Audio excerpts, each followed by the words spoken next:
அனைவருக்கும் மாலை வணக்கம். புரோலெட்டேரியட் பீரியட்ஸ் குழுவின் சார்பாக உங்கள் அனைவரையும் வருக என வரவேற்கிறேன். நமது குழு சட்டம் சார்ந்த வகுப்புகளை தொடர்ச்சியா நம்ம எடுத்துட்டு வர நீங்க அனைவரும் அறிந்தது. இன்னைக்கு ஒரு சிறப்பான ஒரு வகுப்பு நம்ம ஒருங்கிணைச்சிருக்கோம். அந்த வகுப்போடு சேர்த்து லீகல் அவேர்னஸ் ரீல்ஸ் காம்படிஷன் குறித்தான பரிசளிப்பு விழாவையும் நம்ம இதில் ஒருங்கிணைச்சிருக்கோம். கடந்த கான்ஸ்டியூஷன் டே அப்பவே நம்ம இதை அனௌன்ஸ் பண்ணியிருந்தோம். சட்டம் சார்ந்த ஒரு விழிப்புணர்வு ஏற்படுத்தணுன்றதுக்காக சட்டக்கல்லூரி மாணவர்கள் அனைவருக்கும் ஒரு போட்டியை நம்ம அனௌன்ஸ் பண்ணியிருந்தோம்.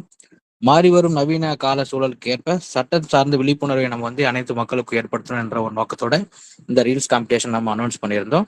அதுல பெருவாரியான தமிழகம் முழுவதும் உள்ள சட்ட மாணவர்கள் பங்கேற்று தங்களுடைய பங்களிப்பை செய்திருந்தாங்க. அவர்களுக்கான பரிசளிப்பு விழாவும் நம்ம இந்த நிகழ்ச்சி ஒருங்கிணைச்சிருக்கோம். அது வகுப்பினோட இறுதியில பரிசளிப்பு நம்ம அனௌன்ஸ் பண்ணுவோம். இன்னைக்கு நமக்கு மிகவும் பரிச்சயமான மூத்த வழக்கறிஞர் பாப்பா மோகன் ஐயா நமக்காக வகுப்பெடுக்க வந்திருக்காரு. அவருடன் இணைந்து கோவையைச் சேர்ந்த கலையரசு சார் அவர்கள் நமக்கு அனைவரும் மிகவும் பயிற்சியமானவர். தொடர்ச்சியா நமக்கு சட்டம் சார்ந்த வகுப்புல பல்வேறு வகுப்புல எடுத்து நம்ம ஊக்குவிச்சுட்டு வந்துட்டு இருக்காரு. இன்னைக்கு சீனியர் நமக்காக என்ன ஒரு சப்ஜெக்ட் எடுக்க வந்திருக்காருன்னா sanction under CrPC BNS and special acts அந்த தலைப்பின் கீழே வகுப்பெடுக்க வந்திருக்காரு. வெல்கம் சீனியர், வகுப்புல போலாம். அனைவருக்கும் வணக்கம். நமது புரோலெட்டேரியட் பீரியட்ஸ் சார்பாக நடத்தக்கூடிய இந்த சட்ட பயிற்சி வகுப்புகளில் இதுவரைக்கும் நடந்து வந்திருக்கிற மிக ஆக்கப்பூர்வமான பயிற்சி பட்டறைகள் வழக்கறிஞர்களுக்கு மட்டுமல்ல மாணவர்களுக்கும் மற்றும் வழக்கு சம்பந்தமாக சமூக ஆர்வம் கொண்டிருக்கிற பல பேருக்கு உதவி கொண்டிருப்பதை நான் பார்த்தேன். அதிலும் இன்றைக்கு நீங்கள் போடப்பட்டிருக்கிற தலைப்பு என்பது sanction prosecution against judges and public சர்வன்ஸ் சொல்லக்கூடிய தலைப்பில் போட்டிருக்கக்கூடிய ஒன்று என்பது மிகுந்த முக்கியத்துவம் வாய்ந்தது. சைவத்திலே பியூசி நடத்திருக்கக்கூடிய ஒரு கருத்தரங்கில் கூட இத்தகைய தலைப்பை அங்கே கொடுத்தார்கள். அதனை ஒட்டிதான் இன்றைக்கு இந்த தலைப்பும் நம்முடைய புரோலெட்டேரியட் பீரியட்ஸ் கொடுக்கப்பட்டிருக்கிறது நான் கருதுகின்றேன்.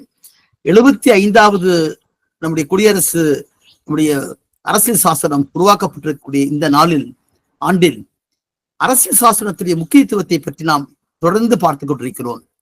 ஒரு அரசியல் சாசனம் ஒரு வாழுகிற ஆவணம் என்று சொல்கிறார் வி ஆர் கிருஷ்ணய்யர்.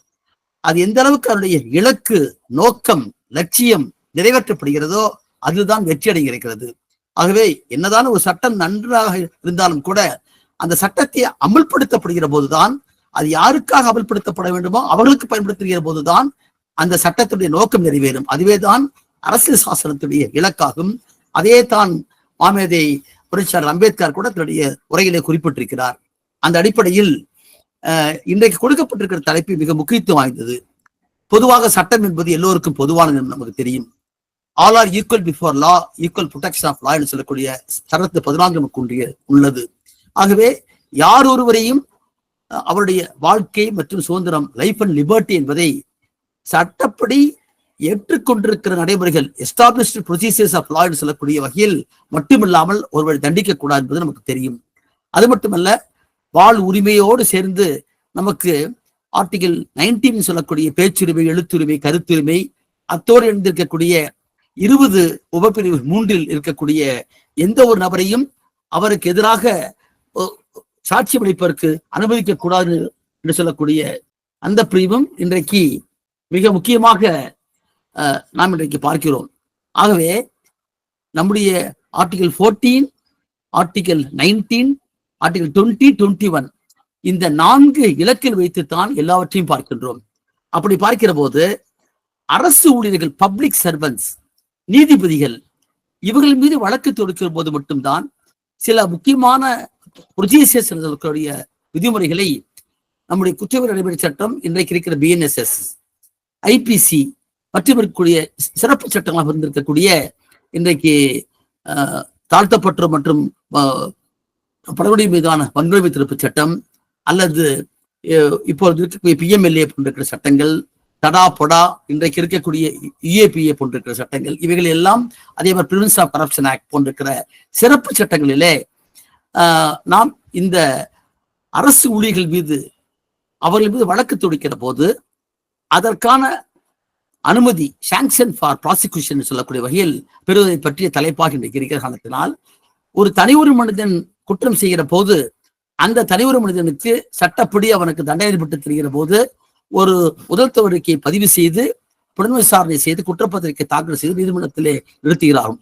ஆனால் அரசு ஊழியர்கள், பப்ளிக் சர்வன்ஸ், அத்தோடு சேர்ந்திருக்கக்கூடிய கவர்மெண்ட் சர்வன்ஸ் சொல்லக்கூடிய அரசு ஊழியர்கள் மட்டுமல்லாமல் நீதிபதிகள், இவர்களை பொறுத்தவரையிலும் நாம் சிறப்பு அனுமதி பெற வேண்டும், சாங்ஷன் பெற வேண்டும் என்று சொல்லக்கூடிய இந்த தலைப்பு ஏன் இன்றைக்கு வைக்கப்படுகிறது என்றால், பொதுவாக அதனுடைய the object of that procedures சொல்கிற போது ஒரு அரசு ஊழியர்களையோ அல்லது நீதிபதிகளையோ தேவையில்லாமல் வேண்டுமென்றே அனாவசியமாக அலைக்கழிக்கப்படுவது கூடாது என்பதுதான் நோக்கமாக இருக்கிறதே தவிர, மற்றபடி அவர்கள் மீதும் வழக்கு தொடுக்க முடியும். அதற்கான முன்னனுமதியை பெற வேண்டும். எதற்கெல்லாம் நாம் முன்னனுமதி பெற வேண்டும், சிறப்பு அனுமதி பெற வேண்டும், எதற்கெல்லாம் தேவையில்லை என்பதைத்தான் இன்றைக்கு இருக்கிற தலைப்பு நமக்கு எடுத்துக்கொண்டிருக்கிறது. அந்த அடிப்படையில் நான் இந்த சப்ஜெக்டுக்குள் போவதற்கு முன்பாக நான் நடத்தியிருக்கிற வழக்குகளில் மிக முக்கியமான வழக்கு என்பது உமர்கயாம் என்று சொல்லக்கூடிய, தற்போது திருப்பூரிலே வழக்கமாக பணியாற்றி கொண்டிருக்கிறார். அவர் மீதும் அவரை சார்ந்திருக்கிற 6 பேர் மீதும் ஒரு 11 கொலை வழக்குகளை திருப்பூர் காவல்துறையும் அதை சார்ந்திருக்கிற புறநகர் காவலையும் தாக்கல் செய்தார்கள். அந்த 11 கொலை வழக்குகளிலேயும் நம்முடைய கோயம்புத்தூரில் அப்போது சிஜிஎம் கம் டிஸ்ட்ரிக்ட் ஜட்ஜாக இருக்கக்கூடிய பானுமதி அவர்கள் தான் நீதிபதியாக இருந்தார்கள். அவர் முன்னிலையிலே நானும் நம்முடைய வழக்கறிஞர் பாலமுருகன் பியூசியினுடைய தவிர பாலமுருகனும் சேர்ந்து நடத்துகிற அந்த வழக்கில் அந்த அத்தனை வழக்குகளிலேயும் இது ஒரு பொய் வழக்கு, all the cases have been spinned upon the innocent persons என்று சொல்லக்கூடிய ஆப்சர்வேஷனை பெற்றோவது, பொய்யாக புனையப்பட்டிருக்கிற வழக்கு என்று சொன்னார்கள். அப்படி புனையப்பட்ட வழக்கு என்று சொல்லி தீர்ப்பளித்ததுக்கு பின்னால் அதன் மேல் அப்பீல் கூட அவங்க செய்யவில்லை, மேல்முறையீடு கூட செல்லவில்லை. அப்படி இருக்கையில உமர்கயாம் நினைத்திருந்தால் அந்த காவல்துறை அதிகாரிகள் மீது அப்போது இருக்கக்கூடிய நம்முடைய குற்றவியல் சட்டத்தில நமக்கு தெரியும், அந்த இந்திய தண்டனை சட்டத்திலே 195வது பிரிவின் கீழ் ஒரு பொய் வழக்கு புனைந்ததற்காக அவர்கள் மீது எந்த தண்டனை பிரிவை பயன்படுத்தி வழக்கு போட்டார்களோ அந்த தண்டனை பிரிவுக்கு என்ன தண்டனையோ, இப்போது 302வது சட்டப்பிரிவு என்று சொன்னால் அந்த 302வது பிரிவுக்கு தூக்கு தண்டனை அல்லது வாழ்நாள் சிறை நமக்கு தெரியும். அதே போல அப்படிப்பட்ட ஒரு வழக்கை பொய்யாக புனைந்திருந்தால் அந்த தண்டனையை அவ்வாறு புனைந்தவருக்கு கொடுக்க முடியும். ஃபேப்ரிகேஷன் அண்ட் ஃபால்ஸ் எவிடன்ஸ் என்று சொல்லக்கூடிய முறையில அவர் வழக்கு போட்டிருக்க முடியும். ஆனால் அவர் அவ்வாறு செய்யவில்லை. காரணம், அன்றைக்கு இருந்த சூழ்நிலையிலே படித்து வழக்கறிஞர் அன்றைக்கு மாறி இருக்கிறார். இப்படி யார் இந்த அரசு துறையும் நீதித்துறையும் தான் இன்றைக்கு இறுதியாக மக்களுக்கு நியாயம் கொடுக்கக்கூடியவர்கள், நிர்வாகமும் எக்ஸிக்யூட்டிவ் செல்லக்கூடியவர்களும் அதேபோல் பாராளுமன்றத்திலே சட்டமிட்டக்கூடிய துறையாக இருக்கக்கூடியவர்கள், அவர்கள் செய்யக்கூடிய அந்த சட்டத்தை அமல்படுத்துகிற போது அதில் மக்களுக்கு ஏதாவது நேர்ந்தால் அதை தட்டி கேட்கக்கூடிய இடமே என்னவென்று கேட்டால் அதை கேள்வி கேட்கக்கூடியவர்கள், நிறைவேற்றக்கூடியவர்கள் அரசு அதிகாரிகளும் காவல்துறையும் மற்றும் நீதிபதிகளும் தான். அவர்களே தவறு செய்தால், ஆகவேதான் அரசியல் சாசனத்தின் வழிகாட்டல் பிரகாரம் இந்த நம்முடைய இந்திய இன்றைக்கு குற்றவியல் சட்டத்தில 197 ஓபிரி 1 என்பதை அன்றைக்கு வைத்திருக்கிறோம். இன்றைக்கு இருக்கிற பிஎன்எஸ்எஸ் பொறுத்தவரை 218வது பிரிவு வருகிறது. அப்படி அதை நாம் பல வழக்கில் பார்க்கிறோம். அவர்கள் செய்யக்கூடிய தவறுகள், அதாவது குற்றங்கள், அவர்கள் தங்களுடைய அரசு பணி கடமையில் டிஸ்சார்ஜிங் தி அபிஷியல் டியூட்டி என்ற வார்த்தையை பயன்படுத்துகிறார்கள். அவருடைய கடமையில் அவர் கொடுக்கப்பட்டிருக்கிற செய்து கொண்டிருக்கிற பணியில் அவர்கள் ஏதாவது ஒரு குற்றம் செய்தால் அல்லது அதீதமாக செய்தால் அது குறித்து நேரடியாக அவர்கள் மீது வழக்கு போட முடியாது. அந்த வழக்கை ஒரு உரிய முறையில் முன் அனுமதி பெற்று அவர் மீது போட வேண்டும் என்று சொல்லக்கூடிய ஒன்றை பார்க்கிறோம். In discharging the official duty or in purporting to be in the execution of the official duty என்ற வார்த்தையை பயன்படுத்துகிறார்கள். இந்த 2க்கு மட்டும்தான் அனுமதியை பெற வேண்டுமே தவிர ஒரு காவல்துறை அதிகாரி தான் செய்யக்கூடிய சட்டவிரோதமான காரியங்களுக்கெல்லாம் அந்த போர்வை, அந்த அவருக்கென்று ஒரு தனியாக சிறப்பு வாங்க வேண்டிய அவசியம் இல்லை என்பது நமக்கு தெரியும். அந்த அடிப்படையிலே தான் இன்றைக்கு பார்க்கிறோம். சமீபத்தில் சாய்பாபா என்று சொல்லக்கூடிய பேராசிரியர் ஒரு பொய் வழக்கிலே அவர் மீது போடப்பட்டு 90 விழுக்காடு ஊனமுற்றிருக்கக்கூடிய மாற்றுத்திறனாளியான அந்த மாபெரும் பேராசிரியர் ஒரு இடதுசாரி சிந்தனையாளரை தண்டித்து மேல்முறையீட்டிலே அவர் மீது சாட்டப்பட்ட குற்றச்சாட்டுக்கு துளி கூட சாட்சியம் இல்லை என்று சொல்லி விடுவிக்கப்பட்டார். 10 மாத காலத்திலேயே இறந்து போனார். அவர் மீது போடப்பட்டிருக்கிற பொய் வழக்கு அது மட்டுமல்ல, பீமா கொரியான் போன்ற வழக்கிலே நாம் பார்த்தோம். இன்னும் பல வழக்கிலே பார்த்து கொண்டிருக்கிறோம். அப்ப இது போன்ற பொய் வழக்கு போடுபவர்கள் நிறைய காவல்துறை அதிகாரிகள் இருக்கிறார்கள்.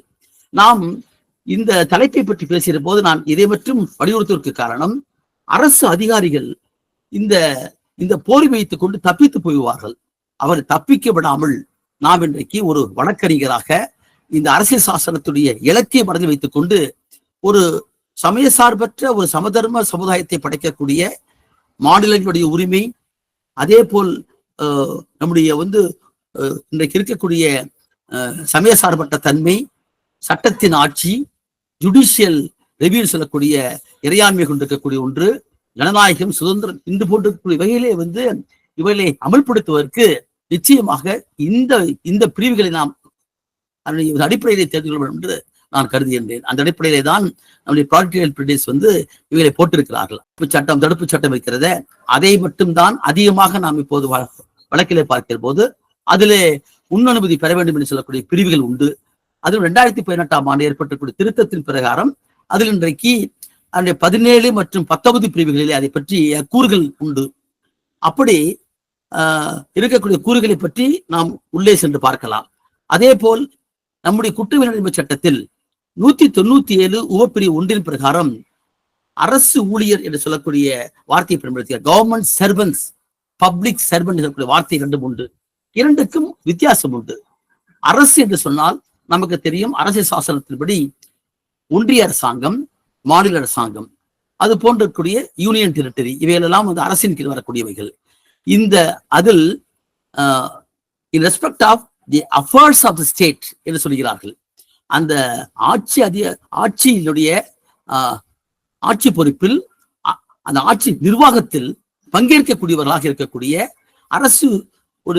அரசிடமிருந்து சன்மானம் பெறக்கூடியவர்களாக இருக்கக்கூடியவர், remuneration from the government either directly or in any form என்று சொல்கிறார்கள். அந்த அடிப்படையில ஒன்றிய, மாநில மற்றும் யூனியன் டெரிட்டரியில் இருக்கக்கூடிய ஊழியர்கள், அரசுடைய ஊழியர்கள் யாராக இருந்தாலும் அரசு ஊழியர் என்ற அந்த பதத்திற்குள் நாம் இன்றைக்கு பார்க்கின்றோம்.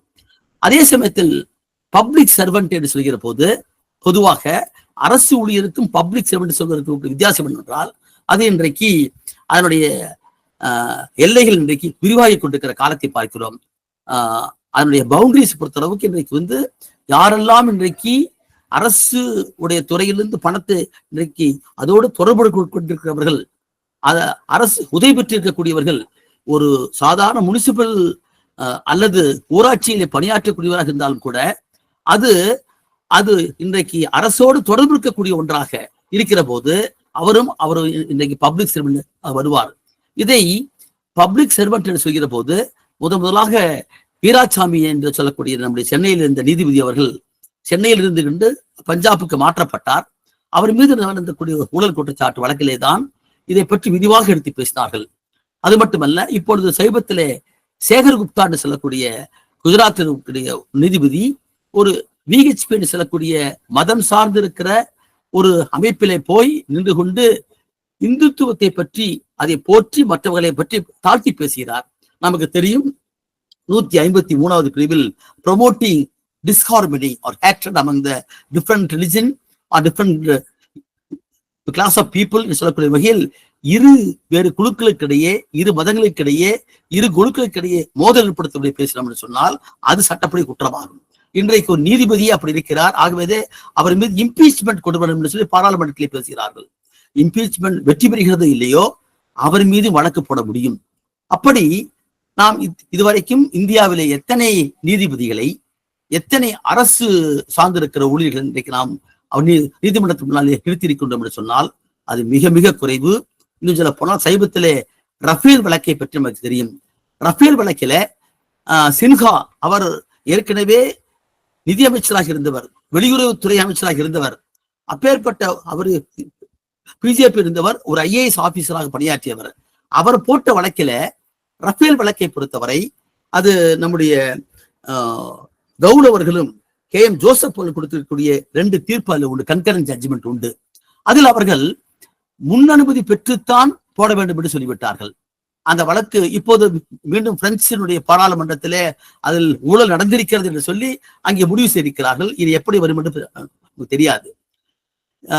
அதானி போன்றிருக்கிறவர்கள் ஹிண்டன்பர்க் வழக்கில் இருக்கக்கூடிய அவர் எப்படி இந்த பங்குச்சந்தையை பயன்படுத்தி அவர் இன்றைக்கு ஏமாற்றி பணம் சம்பாதித்தார் என்பதை ஹிண்டன்பர்க் அறிக்கை சொன்னது. ஆனால் அந்த ஹிண்டன்பர்க் அறிக்கையை பொறுத்தவரை உச்சநீதிமன்றம் ஊற்றி மூடிவிட்டது. ஆனாலும் கூட யாருடைய உதவியோடு செய்தார்? அரசு ஊழியர் மட்டுமல்ல, அரசு ஊழியருடைய உதவியோடு ஒருவர் செய்கிறார் என்று சொன்னால் அவரையும் கூட பிரிவென்ஷன் ஆஃப் கரப்ஷன் ஆக்ட் கொண்டு வர முடியும். ஆக இந்த 2 வழக்கையும் நான் சொல்வதற்கு காரணம், இன்றைக்கு நம்முடைய இந்தியா என்று சொல்லக்கூடிய நம்முடைய பல்வேறு மொழிகள், பல்வேறு மதங்கள், பல்வேறு விதமான தேசியங்களை கொண்டிருக்கக்கூடிய நாட்டில் இங்க இருக்கிற வறுமை, வேலையின்மை, இங்க இருக்கக்கூடிய பாகுபாடு இவைகள் எல்லாம் தீர்த்து ஒரு சமத்துவத்துக்கான சமுதாயத்தை படைக்கிற போது அந்த போராட்டத்தில வழக்கறிஞர்களுக்கு மிகப்பெரிய பங்கு உண்டு. அந்த அடிப்படையிலே தான் இந்த பிரிவுகளை நாம் பயன்படுத்தி முடிந்தவரை அரசு ஊழியர்கள் அல்லது பொது ஊழியர்கள், பப்ளிக் சர்வன்ட் சொல்லக்கூடியவர்கள் தவறு செய்கிற போது அதை தட்டி கேட்டு நீதிமன்றத்தில் நாம் வழக்காடுகிற போது எப்படி பயன்படுத்தும் என்பதை பொறுத்துத்தான் இன்றைக்கு இந்த சமூகத்தில் மக்களுக்கு நீதிமன்றத்தில் நம்பிக்கை வர முடியும். என்னென்னு கேட்டால், ஒரு 10 50 ரூபாய், 500 ரூபாய், 5000 ரூபாய் வாங்கக்கூடிய ஒரு அதிகாரி ஊழல் குற்றச்சாட்டில் கைது செய்யப்படுகிறார், அவர் தண்டிக்கப்படுகிறார். உச்சநீதிமன்றம் சொல்கிறது 100 ரூபாய் லஞ்சம் பெற்றால் கூட அது 100 ரூபாய் என்று பார்க்க கூடாது. அது ஒரு கேன்சர் போட்டிருக்கக்கூடிய ஒன்று, சமூகத்தை அழித்துக் கொண்டிருக்கிற நோய். ஆகவே அது எத்தனை பணம் என்று பார்க்க கூடாது. ஊழல் என்பதை ஒழிப்பதற்கு அடிப்படையிடுகிறார்கள். அது சாதாரணமாக இருக்கக்கூடிய மக்களுக்கு, அரசு ஊழியருக்கு பொருந்துகிறது, வழக்கு போடுகிறார்கள். ஆனால் அதையே வலிமை மிக்கவர்கள், அதிகாரம் மிக்கவர்கள், சக்தி மிக்கவர்கள், அரசியல்வாதிகள் இன்றைக்கு அவர்கள் மீது போடுகிற போது அதற்கான ஆதாரங்கள் மற்றும் இல்லாத காரணத்தினால் நாம் இன்றைக்கு வெற்றி பெற முடியவில்லை. ஆகவே இன்றைக்கு ஏற்பட்டிருக்கிற இந்த தகவல் தொழில்நுட்ப மாற்றத்தில், வளர்ச்சியில் அதனை பயன்படுத்தி கொண்டு நம்மை போன்றிருக்கிறவர்கள் அது போன்ற வழக்குகளை போடுவது மிக மிக முக்கியமாகிறது. அந்த அடிப்படையே தான் பப்ளிக் சர்வெண்ட் என்று சொல்கிற போது அதனுடைய விளக்கத்தை பற்றி ஏற்கனவே இந்த டெஃபினிஷன் கிளாஸ்ல அதை மிக தெளிவாக எடுத்து வைத்திருக்கிறார்கள்.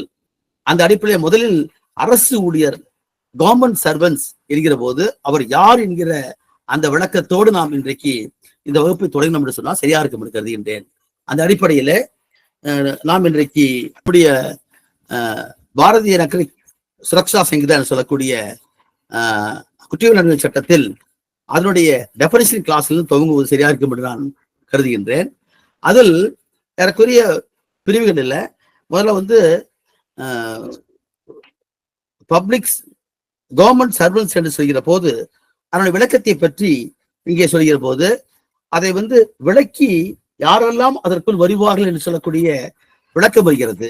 கவர்மெண்ட் என்று சொல்கிற போதே பிரிவு நம்முடைய விளக்கத்தில் வருகிற போது 12வது பிரிவில் செக்ஷன் 12 டெஃபினிஷன் கிளாஸ்ல நான் பார்த்தோம் என்று சொன்னால் முதல்ல பிரிவு டெஃபினிஷன் கிளாஸ்ல 2 உபப்பிரிவு 12 படி government means central government or state government என்பதை விளக்கப்படுத்தியிருக்கிறார்கள்.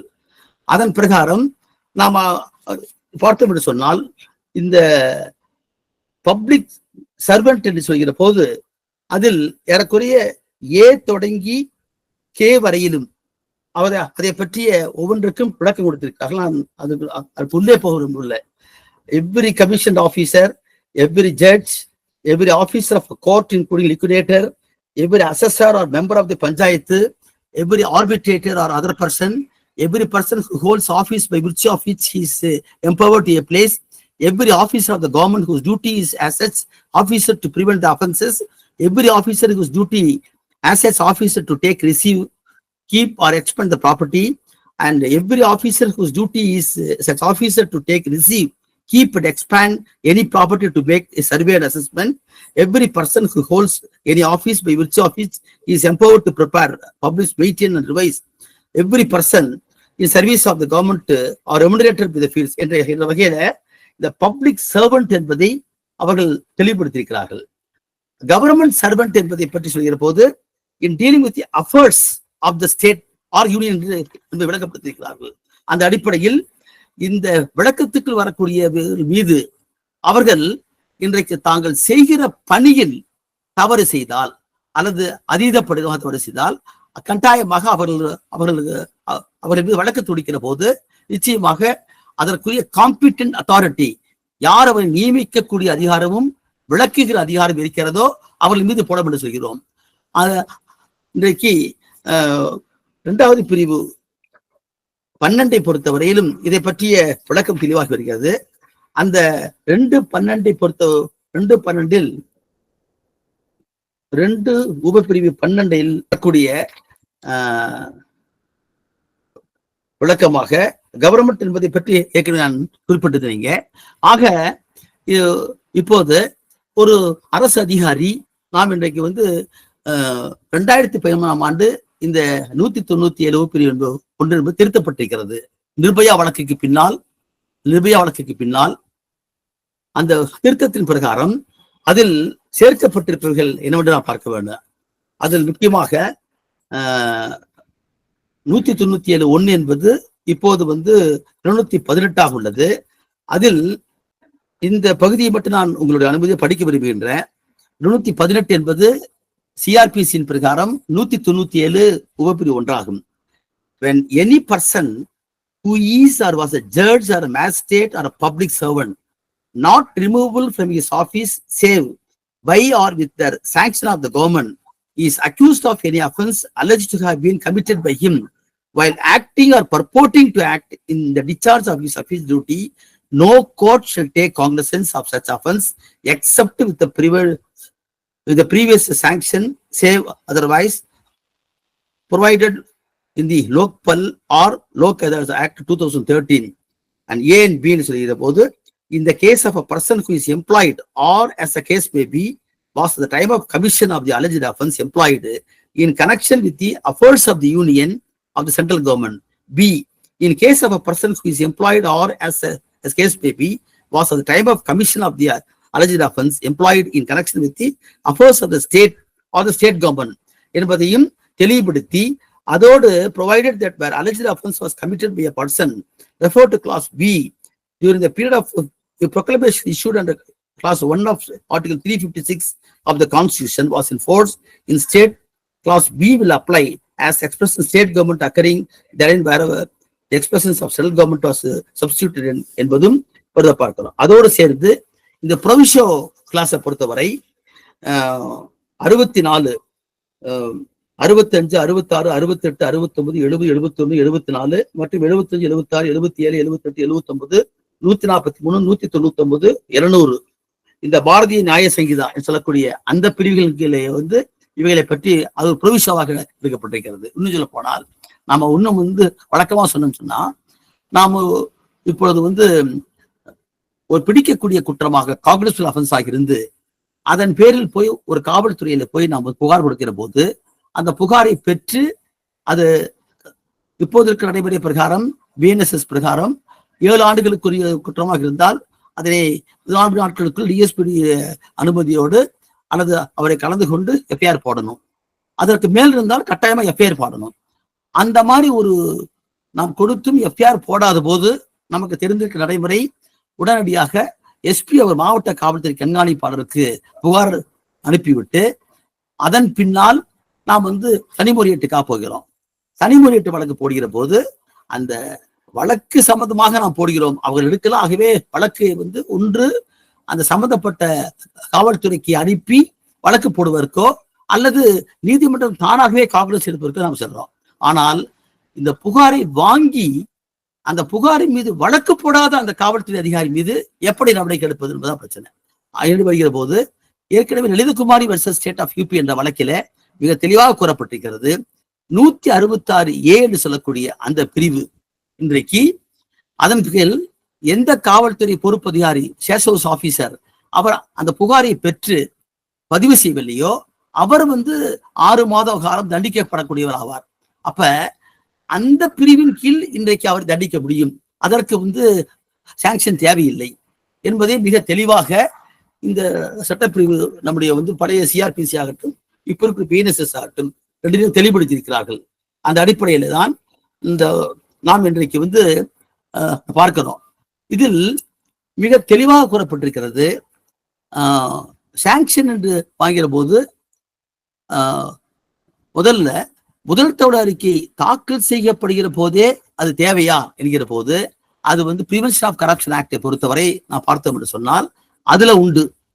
அதுல வந்து செக்ஷன் 17 and 19 இப்போ திருத்தப்பட்டிருக்கக்கூடிய அந்த சட்டப்பிரிவு 3 பிரகாரம் அதில் முதலில் எஃப்ஐஆர் போடுவதற்கு முன்பாகவே ஒரு ப்ரீலிமினரி இன்கொயரி என்பதை செய்து அந்த காவல்துறை அதிகாரியினுடைய நடத்தைகள், முன்பிருக்கக்கூடிய பிரசிடென்ஸ், முன்னறிவிக்கைகள் எல்லாம் கவனித்து எஃப்ஐஆர் போட வேண்டும் நாம் சொல்கிறோம்.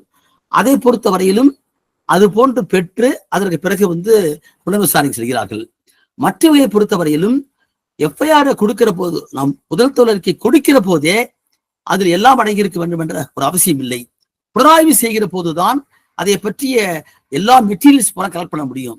அப்ப புலனாய்வில் பெற்றுக்கொண்டிருக்கக்கூடிய தகவல்கள், அது சம்பந்தப்பட்டிருக்கிற எல்லா மெட்டீரியல்ஸையும் கூறுகளையும் எடுத்துக்கொண்டு அதனை தாக்கல் செய்கிற போது, குற்றப்பத்திரிகை தாக்கல் செய்கிற போது, அதை நீதிமன்றத்துக்கு வருகிற போது டேக்கிங் காக்னிசன்ஸ் சொல்லக்கூடிய பழைய சிஆர்பிசியில் இருக்கக்கூடிய 190 சிஆர்பிசியில் அல்லது சிறப்பு நீதிமன்றம் எடுக்கக்கூடிய 193 பழைய சிஆர்பிசி இருக்கக்கூடிய அந்த பிரிவின் கீழ் நீதிமன்றங்கள், ஒன்று குற்றவியல் நீதிமன்றம் அல்லது சிறப்பு நீதிமன்றம் தானாக இருக்கிற போது, அப்போது ஒரு அந்த அதில் ஒரு அரசு ஊழியர், ஒரு கவர்மெண்ட் சர்வன்ட் அவர் வந்து ஈடுபட்டிருக்கிற போது அதில் அனுமதி பெறாமல் இருந்தால் அந்த வழக்கை பொறுத்தவரையிலும் கட்டாயமாக அவர் நிச்சயம் எடுக்க மாட்டார்.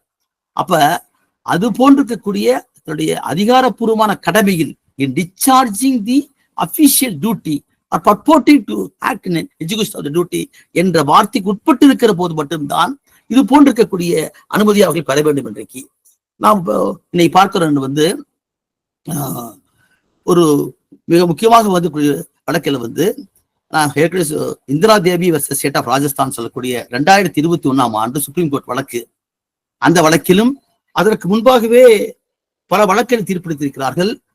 இந்த மோசடி என்று சொல்லக்கூடிய ஃப்ராடுலண்ட் ஆக்டிவிட்டிஸ், இதை பொறுத்தவரையிலும் எந்த காலத்திலும் எந்த அரசு அதிகாரிக்கும் அவருக்கு ஒரு பாதுகாப்பு, இந்த பாதுகாப்பு கிடையாது. அப்படி 468, 470, 471, 409 சொல்லக்கூடிய மோசடி வழக்குகளை பொறுத்தவரையும் அதுல வந்து எந்த விதமான வந்து பாதுகாப்பு கிடையாது. அதை பொறுத்த அளவுக்கு நம்ம ஒரு அடியா போட முடியும். அது மட்டுமல்ல, அவருடைய செயல் அபிஷியல் டியூட்டி என்பதோடு சம்பந்தப்படாத அவர் செய்கிற காரியம், அந்த குற்றமும் அவர் செய்ய வேண்டிய அந்த வந்து டிஸ்சார்ஜிங் அபிஷியல் டியூட்டி சொல்லக்கூடிய அதற்கும் நெருக்கமான நேரடியான தொடர்பில்லாத கூடிய ஒரு செய்கையா இருந்தால் அதற்கு முன்னனுமதி வாங்க வேண்டிய அவசியம் இல்லை. இதை நாம் தெளிவுபடுத்தணும். மிக முக்கியமாக இன்றைக்கு நான் பார்க்கிறோம், பல வழக்குகளை புனைகிறார்கள். புனைகிற போதே ஒரு வழக்கையே பொய்யாக புனைவது. இப்போ SCST ஆக்ட் எடுத்துன்னா அந்த scheduled caste tribes of atrocities act சொல்லக்கூடிய அந்த வழக்கை பொறுத்தவரை ஒரு தலித்தோ அல்லது ஒரு பழங்குடியோ ஒரு வழக்கு தொடுக்கிற போது, அவர் மீது இருக்கக்கூடிய வன்கொடுமைகள் சம்பந்தமாக வழக்கு தொடுக்கிற போது அந்த வழக்கை நிறுத்து போக வைப்பதற்கு ஒரு எதிர்ப்புகார், ஒரு கவுண்டர் கேஸ் கொடுக்குறாங்க. இதை நாம பார்க்கிறோம். வந்து இது போல ஒரு பொய் புகார் கொடுக்கப்பட்டு தான் பல வழக்குகள் இன்னைக்கு நிறுத்து போகின்றன.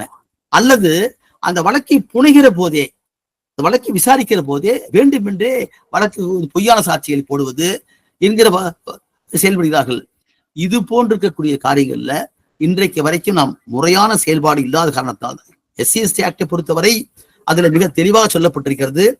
சட்டப்பிரிவு 4 பொறுத்தவரை negligent of any neglect of duty என்ற வகையில, நெக்லெக்ட் ஆஃப் டியூட்டி என்ற வகையிலேயே அதை விரிவுபடுத்தி எந்தெந்த வகையில் அவர்கள் தவறு செய்கிறார்கள் என்பதை கோடிட்டு காண்பித்து அதன் பேரில் நாம் வந்து நாம் மனு கொடுத்தோம் என்று சொன்னால், நாம் புகார் அளித்தோம் என்று சொன்னால், அதன் பேரில் ஒரு டிபார்ட்மெண்ட்ல என்கொயரி வைத்து அதன் பேர்ல வந்து வழங்கப்படும் என்று சொல்லக்கூடிய ஒரு வந்து பிரிவு இருக்கிறது. அதை பொறுத்தவரையிலும் கூட இன்றைக்கு நமக்கு வந்து இருக்கக்கூடிய ஒன்று என்றால், டிபார்ட்மெண்ட் ப்ரொடியூசிங் போய் அவங்க டிபார்ட்மெண்ட் என்கொயரி வைத்து நடத்தி அதன் பிறகு எடுக்கக்கூடிய காலதாமதம் இருக்கிறதே, அதுல வந்து பல வழக்குகள் வந்து நாம் போட முடியாம போயிருது போறாமே. ஆகவே இப்ப சமீபத்துல பிரவீன்குமார் வெர்சஸ் ஸ்டேட் என்சிடி டெல்லியில வந்து MM சுந்தரேஷுடைய ஒரு ஜட்ஜ்மெண்ட் வந்திருக்காங்க. நீங்க நேரடியாக அந்த பிரிவு 4 கீழ் தவறிழைக்கக்கூடிய காவல்துறை அதிகாரி மீது அந்த பிரிவு 4 கீழ் வழக்கு போட முடியாது, அந்த வழக்கு எடுக்கக்கூடாது. அதற்கு மாறாக அதனை வந்து டிபார்ட்மெண்ட் என்கொயரிக்கு அனுப்பிச்சுட்டு சம்பந்தப்பட்ட காவல்துறை அந்த டிபார்ட்மெண்ட்ல வந்து அவங்க மீது குற்றச்சாட்டு வணைந்து விசாரித்துதான் எடுக்கணும்னு சொல்லி தீர்ப்பளித்தார் போறாமே. இப்ப ஏற்கனவே வந்து நான் பார்த்தோம்னா பல வழக்குகளை போறாமே இந்த அந்த ஏற்கனவே நாம வந்து தெளிவுபடுத்திருக்கிறோம். அவர் செய்யக்கூடிய அந்த அந்த செயல் டிஸ்சார்ஜிங் த அபிஷியல் டியூட்டின்னு சொல்லக்கூடிய அந்த அதிகாரப்பூர்வமான கடமை ஆற்றுகிற போது ஏற்படக்கூடிய அந்த அந்த செய்கை என்பதற்கு செய்கையோ பர்போர்ட்டிங் என்று சொல்லக்கூடிய வகையில் அந்த கடமை நிறைவேற்றுகிற போது செய்யக்கூடிய எந்த செய்கையாக இருந்தாலும் அதற்கு தான் தேவை.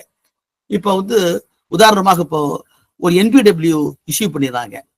அவரை வந்து என்பிடபிள்யூ இஷ்யூ பண்ணோம்னா அவரை பிடிச்சு கொண்டாந்து ஸ்டேஷன்ல வச்சிருக்காங்க. அந்த ஸ்டேஷன்ல வச்சிருக்கிற போது அந்த என்பிடபிள்யூ பிடித்து கொண்டு வருகிற போது அவரை வந்து தாக்கி அவருக்கு ஒரு காயம் ஏற்பட்டிருந்தால் அவரை சிறைப்பிடித்து கொண்டு காவல்படுத்தி நீதிமன்றத்தில் இருக்க வேண்டிய வேலை தான் அவருக்கு உண்டு.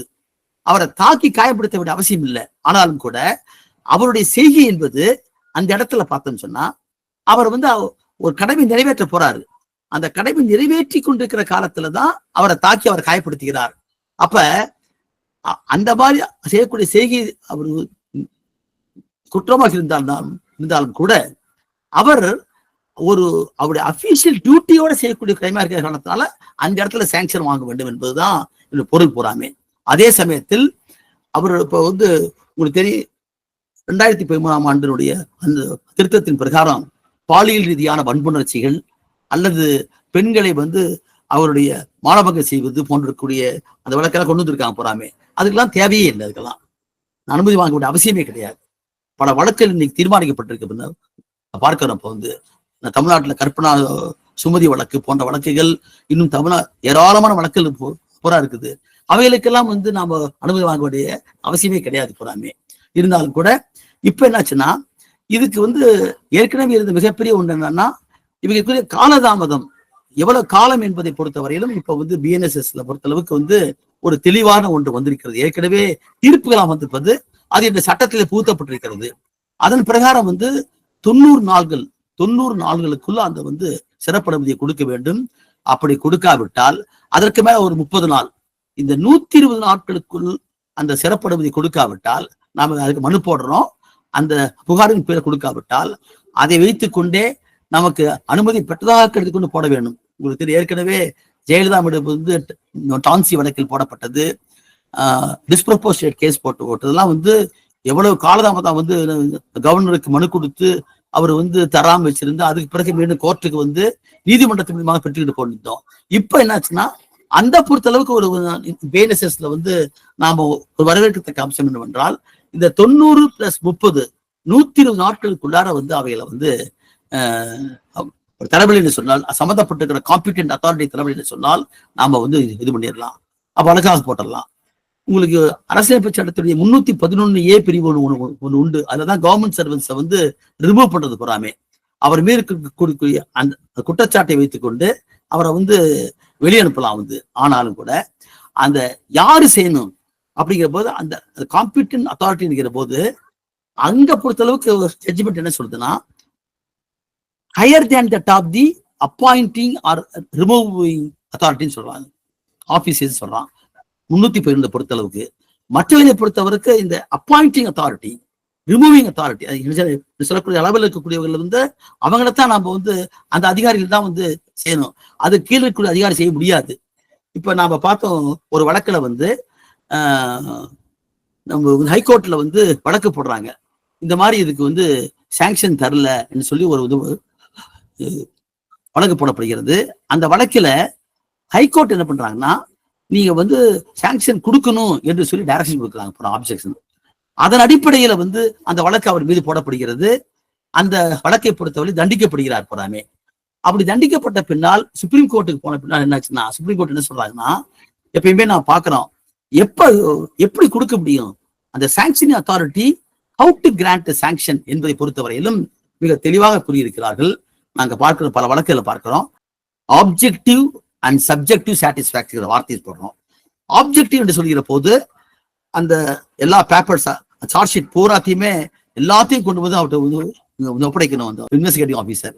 அந்த எல்லா பேப்பர்ஸையும், எல்லா மெட்டீரியல்ஸையும், எல்லா பொறுமைகளையும் அவர் படித்து பார்த்தது மட்டுமல்ல, அந்த அப்ஜெக்டிவ் கண்டிஷன்ஸோட சப்ஜெக்டிவ் கண்டிஷன்ஸ் என்பதையும் பொருத்தி பார்க்கணும்னு சொல்றாரு. வேறு மெக்கானிக்கலா அவர் போட்டிருக்கூடிய இந்த கவரை மட்டும் வச்சு முடிவு செய்யக்கூடாது, ரெண்டையும் பார்த்து பண்ண வேணும்.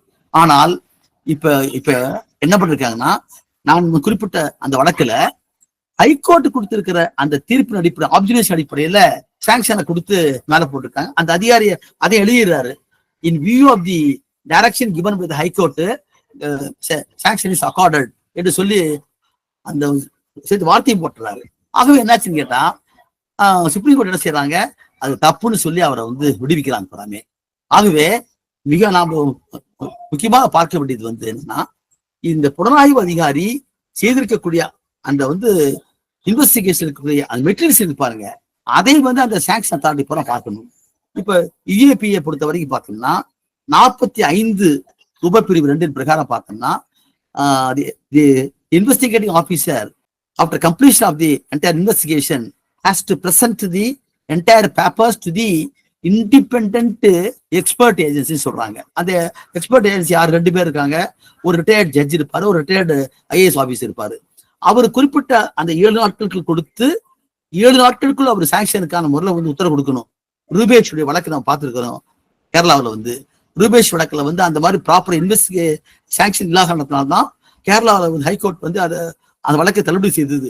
ஆனா சுப்ரீம் கோர்ட் போன பின்னா என்ன ஆச்சுன்னா, அப்படி கொடுக்கலனாலும் கூட அது பிறகு வாங்க முடியும்னு சொல்லி மீண்டும் திருப்பி வச்சிருக்காங்க போறாங்க. அப்ப என்னன்னா, நாம இந்த இடத்துல பார்க்க வேண்டிய விஷயமே, இந்த சாங்ஷனிங் அத்தாரிட்டி முறையா கொடுக்குறாங்களோ மிக பார்க்கணும். அதாவது வெறும் கிராண்டிங் ஆஃப் சாங்ஷன் மட்டுமல்ல, the granting of sanction in accordance with the established principles of law, ஏற்கனவே ஜுடிஷியல் பிரின்சிபிள்ஸோட இருக்குன்னு போறாமே, அந்த அடிப்படையில அது கொடுக்கப்பட்டிருக்க வேண்டுமே எப்பயுமே. ஆக இந்த அடிப்படையில் பார்த்தோம் சொன்னா, இப்போ ஆர்ம்ஸ் ஆக்ட்னு எடுப்பாங்க. இந்த இதுக்கெல்லாம் சாங்ஷன் வாங்கணும். இந்த ஆர்ம்ஸ் ஆக்ட்னா 39ல வாங்கணும், எக்ஸ்ப்ளோசிவ்ஸ் ஆக்ட்னா 7ல வாங்கணும். ஆனா இங்க நாம பேசுறது போறாமே prosecution of the public servants and judges என்கிறத பார்க்கிறோம். இந்த பப்ளிக் சர்வன்ஸ் என்று சொல்கிற போது இவர்களை குறிப்பாக வசதிப்படுத்தியிருக்கிற அதிகாரமும் அவர்களுக்குள்ளார எல்லா விதமான செல்வாக்கும் கொண்டிருக்கக்கூடியவர்கள் தவறு குற்றமளிக்கிற போது அதிகாரிகள் என்ற பெயர்வில் அரசு அதிகாரிகள் என்ற போரில் இருந்து கொண்டு, அது நீதிபதியாக இருக்கலாம், அரசு ஊழியராக இருக்கலாம், அவர் எந்த பதவியில் இருந்தாலும் சரி, அதுக்கு அவர் செய்கிற போது அவைகளை கொண்டு நீதிமன்றத்துல ஒரு புகாராக கொடுத்து அந்த புகாரை ஏற்றுக்கொண்டு அதை புலனாய்வு செய்கிற போது ஒன்று. ஆனால் அந்த மாதிரி எத்தனை பேர் செய்யறது இல்லை. அப்ப நாம அதை பிரைவேட் கம்ப்ளைண்டா போடுறோமா? அந்த மாதிரி பிரைவேட் கம்ப்ளைண்டா போட்டு அதை மீண்டும் புலன் விசாரணைக்கு அனுப்பியோ அல்லது நீதிமன்றத்திலே கொண்டு போகிற போதுதான் இந்த மாதிரி வழக்குகளை நம்ம நிரூபிக்கிறது என்பது சாதாரணமான காரியம் அல்ல. அப்ப என்னன்னு கேட்டா, அதிகாரிகள் எப்பயுமே அந்த வழக்கில் ஜோடிப்புகளை பூரா செஞ்சிருவாங்க போறாமே. உங்களுக்கு தெரியும் வினுபாய் Haribhai Malviya versus state of குஜராத்னு சொல்லக்கூடிய வழக்கு 2019ஆம் ஆண்டு ஜஸ்டிஸ் நரிமன் 3 ஜட்ஜஸ் பெஞ்ச் கொடுத்துக்கூடிய வழக்கு. அந்த வழக்கு ஒரு முக்கியமான ஒன்று என்னன்னு கேட்டா, இதுவரைக்கும் விக்டிம் சார்பா மட்டும்தான், அதாவது போலீஸ் ஆபீசர்ஸ்க்கு மட்டும்தான் 1973ஆம் ஆண்டு திருத்தப்பட்டிருக்கிற அந்த குற்றவியல் சட்டத்தின் பிரகாரம் தொடர் விசாரணை என்பது further investigation initiated under section 173 sub clause 8 CRPC என்பதுல காவல்துறை மட்டும்தான் அதை கேட்டு சேர முடியும் தவிர, even need not obtain any previous permission, they have to inform to the court, that's all. So they can go ahead with the further investigation under 173 subclause 8 CRPC if at all any new materials have been received in the hands of the police. புலனாய்வு அதிகாரிக்கு ஒரு புதிய material, புதிய பொறுமைகள் கிடைக்கிற போது அவர் information கொடுத்துட்டு தொடரலான்னு போட்டு charge sheet போட்டா கூட தொடரலான்னு இருக்குது. அந்த வழக்குல நீங்க முக்கியமா படிச்சு பார்த்தோம்னு சொன்னா, அக்யூஸ்ட் ஒரு பெர்சன் போடுவான், இந்த மாதிரி வேண்டுமென்றே பொய்யாக இது புனைஞ்சிருக்கான்னு சொல்லிட்டு. அந்த வழக்குல ஹைகோர்ட், குஜராத் ஹைகோர்ட் தனியா ஒரு இன்வெஸ்டிகேஷன் டீமை போடுறாங்க. அப்படி போடுகிற போது அந்த வழக்கே பொய் வழக்கா இருக்குது. அந்த வழக்குல தான் ஒரு 45 ஆண்டுகால தீர்ப்பாக 1975ஆம் ஆண்டு 73 நினைக்கிறேன், Devaranapalli versus state of Andhra Pradesh சொல்லிட்டு வழக்குல தான் நீதிமன்றத்திற்கோ அல்லது புகார்தாரருக்கோ தொடர் விசாரணை கேட்க முடியாது, ஃபர்தர் இன்வெஸ்டிகேஷன் கேட்க முடியாது, அது காவல்துறைக்கு மட்டுமே இருக்கிற அதிகாரம் என்று சொல்லியிருந்தார்கள்.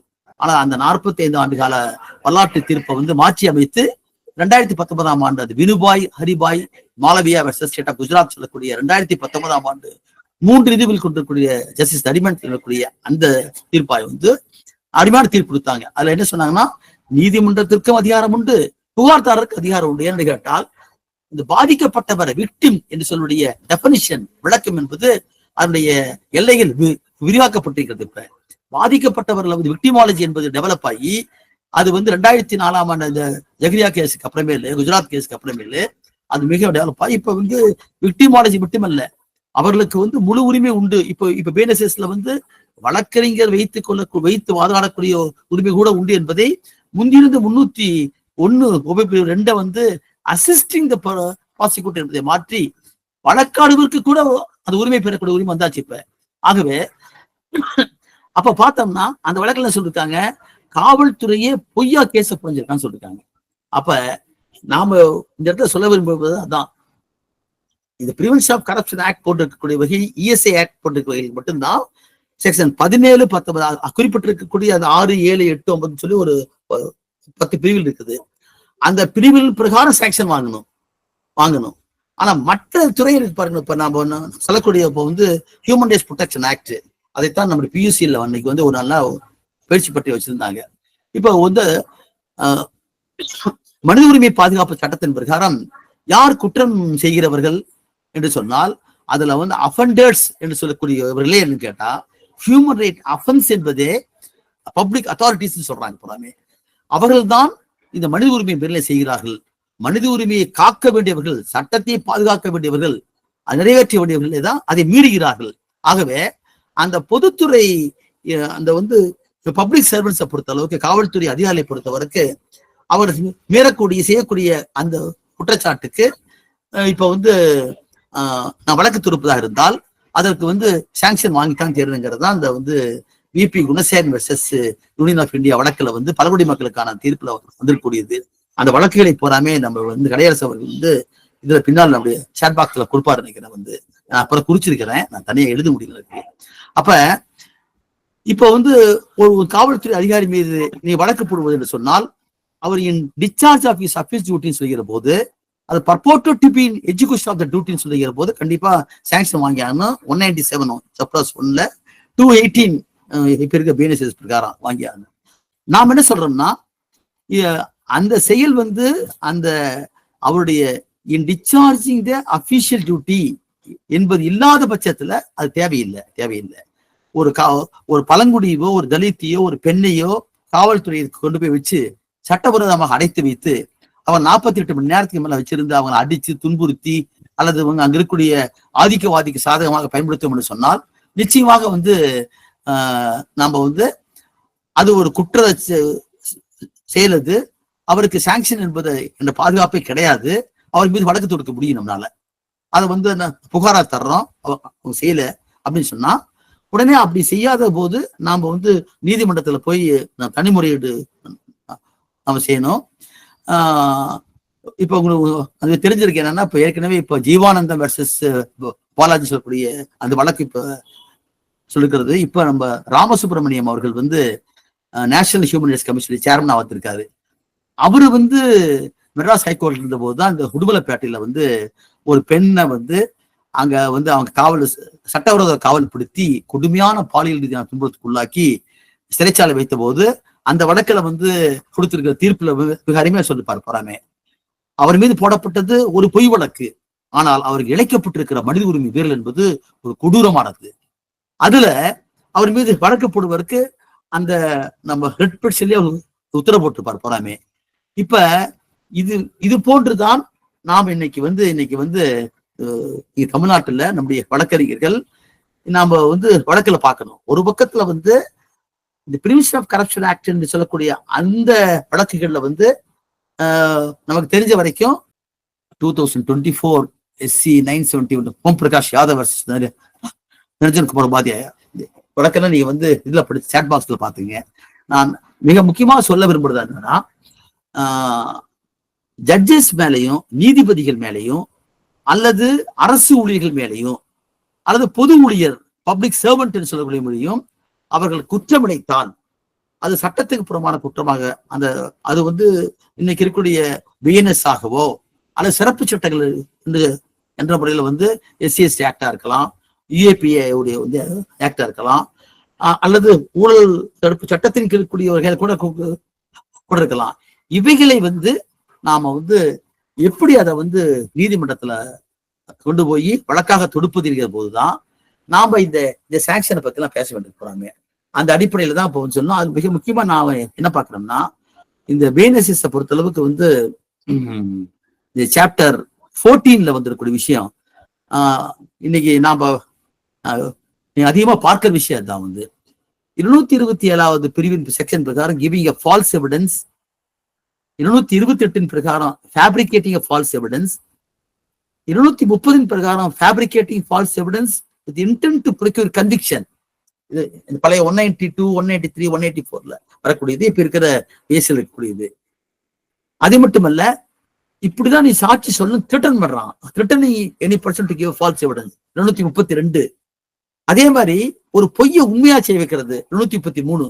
இதெல்லாம் தான் மிக முக்கியமான நான் பாக்குறேன்.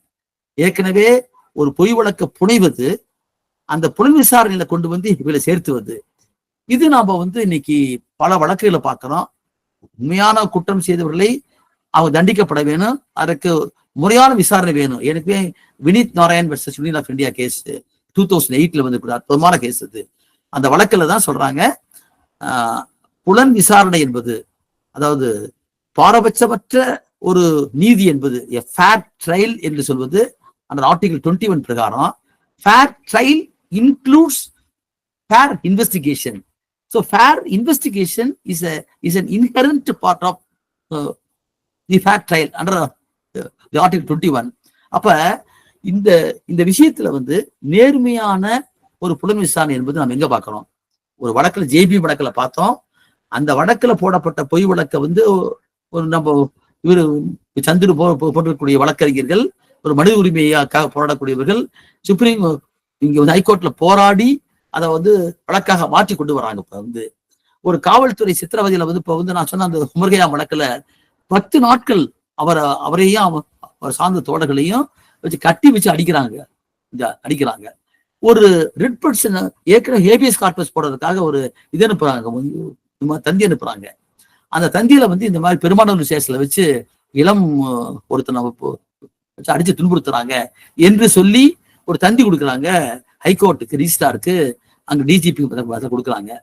அப்ப என்னாச்சுன்னா, இந்த மாதிரி 10 நாள் வச்சிருந்து துன்புறுத்துகிறார்கள், சட்டவிரோத காலம் வைத்திருக்கிறார்கள் என்று சொல்லி ஒரு தந்தி போனதுக்கு அப்புறம் தான் அந்த தந்தி போயிடுச்சு, நான் ஹேபியஸ் கார்பஸ் பெட்டிஷன் விசாரணைக்கு வர போதுன்னு தெரிஞ்ச உடனே அவசர அவசரமா மேல கேஸை போட்டு ரிமாண்டுக்கு அனுப்பிச்சிடுறாங்க. இப்ப ரிமாண்டுக்கு அனுப்பிச்ச பின்னால அவன் என்ன பண்றான், அப்புறம் புலன் அதிகாரிக்கு அவங்க தெரியுமே உங்களுக்கு வழக்கம் போல என்னன்னா, அவன் எப்பயும் போல சார்ஜ் ஷீட் போட்டு மறந்துறான் விஷயத்தெல்லாம். ஆனால் அந்த தந்தி கொடுத்த விஷயமும் ஹேபியஸ் கார்பஸ் போட்டு நீதிமன்றத்தை கொண்டாந்த அந்த 2 ரெக்கார்டு தான் இந்த 7 பேர்த்திப்பீடு போடப்பட்டிருக்க 12 பொய் வழக்குகளை போறான் அப்படியே உடச்செறிஞ்சது போறான். அதோட சேர்ந்து நாங்க அந்த டிஸ்ஐடென்டிஃபிகேஷன்ல வந்திருக்கிற நடைமுறையை பொய்யின் போட்டு நிரூபிச்சு காமிச்சோம். அந்த டிஸ்ஐடென்டிஃபிகேஷனே செல்லத்தக்கது அல்ல, அதுக்கு முன்னாலேயே அக்யூஸ்ட புறா காமிச்சிருக்காங்கிறத புறா நம்ம நிரூபிச்சு காமிச்சோம் ட்ரையல்ல. அப்ப ஒரு பாதிக்கப்பட்டவர்கள் இன்னைக்கு பார்க்கிறோம், விவசாயிகள் போராடுகிறார்கள், தொழிலாளிகள் போராடுகிறார்கள், மக்கள் பல பேர் கிளந்து தன்னுடைய உரிமைக்காக போராடுறாங்க. இவர்களை பூரா என்ன செய்யறாங்க, போலீஸ் தேவையில்லாம அவங்க பொய் வழக்கு போடுறாங்க. இன்னைக்கு தொழிற்சங்க தலைவர்கள் மீதோ மற்றவங்க மேலேயோ ஒரு பொய் வழக்கு போடுறாங்க. அப்ப இது போன்ற ஒரு பொய் வழக்கு போடக்கூடியவர்கள், பொய் சான்றுகளை உருவாக்கக்கூடியவர்கள், இவர்களை நாம் நீதிமன்றத்துல எதிர்கொள்ள வேண்டிய அவசியம் என்று உண்டு.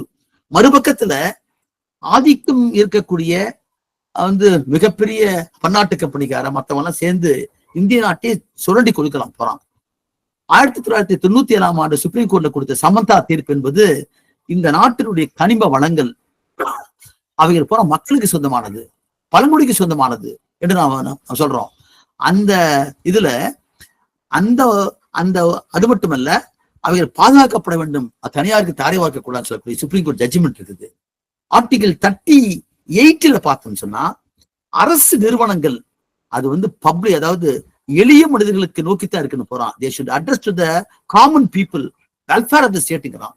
ஆனா அந்த பொதுத்துறை நிறுவனங்களுடைய சொத்துக்கள் போல சூறையாடப்படுறத பாக்குறோம். இன்னைக்கு டங்ஸ்டன் நீ வருதுன்னு சொல்றாங்க, தூத்துக்குடி முந்தி இருந்தது, நாடு முழுக்க இந்த வந்து பாக்ஸெட் போன்றக்கூடிய கனிமங்கள் யார் கொள்ளடிக்கிறா?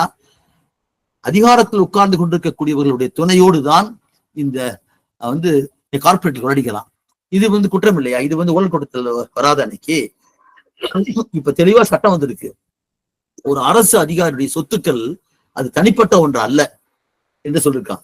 அரசு அதிகாரிகளோ அவர் உறவினர்கள் மீது சொத்து வாங்கியிருந்தா அத ரைட் இன்ஃபர்மேஷன் ஆக்ட் செக்ஷன் பிரிவுல கேட்க முடியும். there is no bar at all என்று சொல்லி தீர்ப்பு வந்திருக்கு. ஏன்னா நீங்க பார்க்கலாம், ஐஏஎஸ் ஆபீசர்ஸ், ஐபிஎஸ் ஆபீசர்ஸ் அவர்கள் சொத்து சேர்த்து இருப்பது வந்து கொஞ்ச நெஞ்செல்லாம் கிடையாது. ஒரு காவல்துறை அதிகாரி ஒரு குறிப்பிட்ட ஸ்டேஷன்ல போய் உட்காரான்னு சொன்னா எவ்வளவு தூரம் அதை வந்து அங்க கொள்ளடிக்கிறாங்கன்னு மக்கள் பார்க்கறாங்க. ஓட்டுக்காக பார்க்கிறோம். வந்து அன்பர் வர்சஸ் பஷீர் கேஸ் வந்து நம்ம எலக்ட்ரானிக் எவிடன்ஸ் பத்தி தான் பேசுறோம். எலக்ட்ரானிக் எவிடன்ஸ்ல வந்து கொடுத்த முதல் தீர்ப்புன்னு சொல்றோம் 2004 நவ்ஜோ சாந்து வர்சஸ் ஸ்டேட் ஆஃப் என்சிடி டெல்லிக்கு அப்புறமேலு மின்னணு சாட்சியத்தை பற்றி வந்திருக்க முதல் தீர்ப்புன்னு நம்ம சொல்றோம். ஆனா அந்த வழக்கே தெரியுங்களா அவருக்கு எலெக்ஷன் பத்தி தீர்ப்பு. இப்ப இந்த நாட்டுடைய பிரதம மந்திரியா இருக்கக்கூடிய ஒரே வந்து இந்த தேர்தலில் பேசினாரு.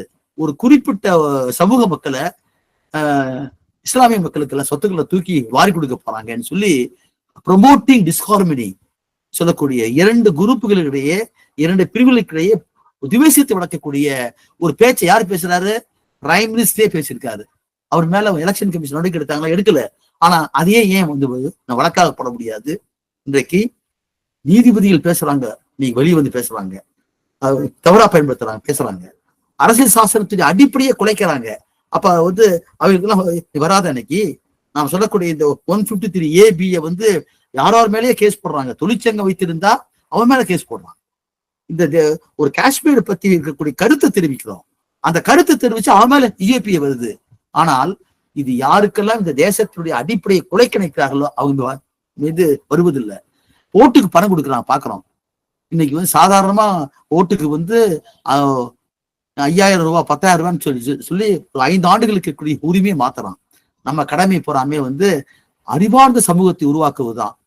A vibrant democracy survives because of the informed citizens சொல்றாங்க. அறிவார்ந்த மக்களை உருவாக்கிற போதுதான் ஒரு நாட்டுடைய ஜனநாயகம் துடிப்பு மிக்கதா இருக்க முடியும். அது எளிய மனிதருக்கு போகிற போது. அப்ப இந்த எளிய மனிதர்களை காலங்காலமாக வந்து பின்னோக்கி தள்ளி அவனை ஏழ்மையில, வேலையில்ல, திண்டாட்டத்துல, கஷ்டத்துல வைத்து விட்டு அதற்கு எதிராக போராடுகிற போறா அவனை வந்து நக்சல் பாரி, அவன் வந்து மற்றவன் சொல்லி ஒரு முத்திரையை குத்திட்டு இன்னைக்கு வந்து வாசியை பார்க்கணும். அப்ப என்னை பொறுத்த வரைக்கும் வந்து இந்த அதிகாரிகளுக்கு கொடுக்கப்பட்டிருக்கூடிய சேஃப் கார்ட்ஸ் என்பது என்னது? அவங்களுக்கு இந்த பிரிவென்ஷன் ஆஃப் கரப்ஷன் ஆக்ட்ல பொறுத்த அளவுக்கு எப்படி வந்து ஒரு முறை சாங்ஷன் கொடுத்துட்டாவே அதுக்கு பின்னால அதை வித்ரா பண்ண முடியாது, கேன்சல் பண்ண முடியாது என்ற ஒரு நிலை உண்டு. அதை வந்து மாற்ற முடியாது. ஆனா மற்றவர்களை வந்து பார்த்தோம்னா புலனாய்வு செய்கிற காலத்துல அந்த முறையாக புலனாய்வு செய்து அனுமதியை பெற்று ஒருத்தர் மீது வழக்கு போடலாம். அது மட்டும் இல்ல, இதுக்கு இந்த பாதுகாப்புக்குட்பட்டு வராத செயல் இருக்கு பாருங்க, இந்த வன்கொடுமை வழக்குகளை போடிக்கிறது வந்து கற்பழிப்பு மற்றும் இருக்கக்கூடிய கொடூரமான குற்றங்கள் கொல்லறானுங்க. இப்ப சேஷன்ல வந்திருக்க கேஸ பாக்குறோம். நாம வந்து ஒரு இப்ப நான் உங்களுக்கு தெரியும் வந்து பப்ளிக் இன்ஃபர்மேஷன், அதாவது ஒரு குற்றம் நடந்திருக்கிறது அப்படின்னு சொல்லி ஒரு பிடிக்கக்கூடிய குற்றம் என்பது எனக்கு தெரிந்திருந்தால் it's my duty to inform to the nearest police station or to nearest court. எனக்கு உண்டு, கடமை உண்டு. அதே மாதிரிதான் ஒரு காவல்துறை அதிகாரிக்கு உண்டு. அவங்ககிட்ட இருக்கக்கூடிய எத்தனையோ வந்து இந்த ஆபீசர்ஸ் பார்க்கணும், CID, IS, அது இதுன்னு ஏகப்பட்ட ரா வச்சிருக்காங்க. இப்ப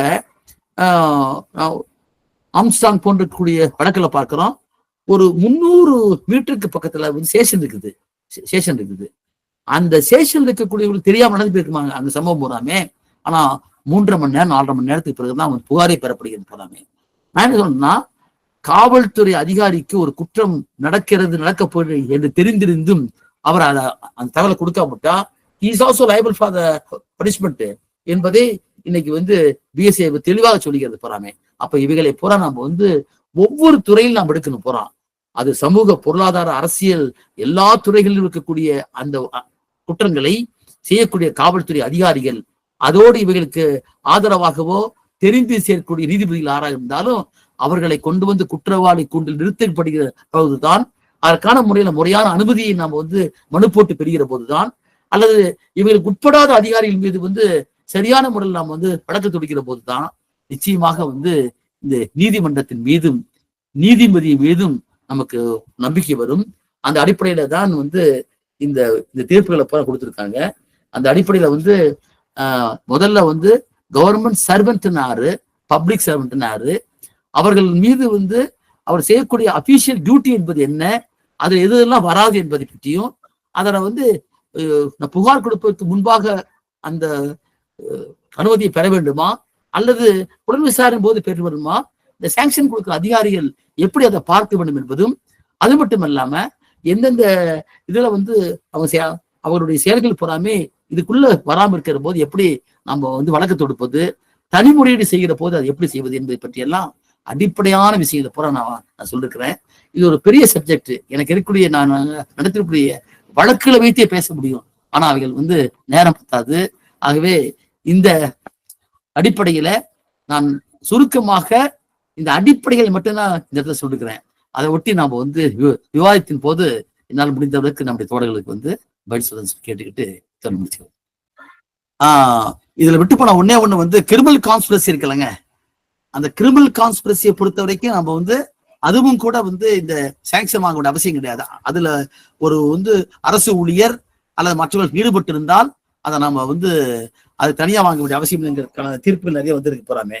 எனக்கு தெரிய வந்து 2015 criminal journal 267 2015 criminal journal 267 Rajib Ranjan versus R Jayakumar கேஸ்ல வந்து இந்த கிரிமினல் கான்ஸ்பிரசியோடு கூடக்கூடிய மிஸ்கான்டக்ட் இருந்ததுன்னா அதுக்கு தேவையில்லைன்னு சொல்லக்கூடிய ஒரு நல்ல ஒரு தீர்ப்பை பார்த்தேன் நான். எனக்கு Kalaiyarasu. Okay senior, thank you senior. வகுப்பு எழுதியில் ஐயா கிட்ட ஏதாவது கொஸ்டின்ஸ் நீங்க எழுதி வைங்க, கேட்டுக்கலாம். கலையரசு சார் நீங்க ஸ்டார்ட் பண்ணுங்க. அனைவருக்கும் வணக்கம்.